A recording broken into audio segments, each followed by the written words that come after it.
got the 1835 sitting up on the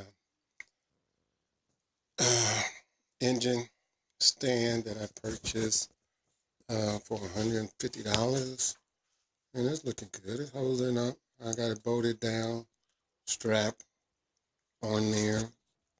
Now, I'm going to pull this thing together, work on it, fix it up, throw it back in the kit, and have the kit back up and running.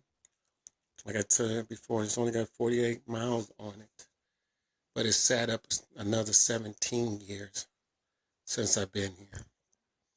So, shutting it off, I'm doing a breakdown of the engine when I split the case open.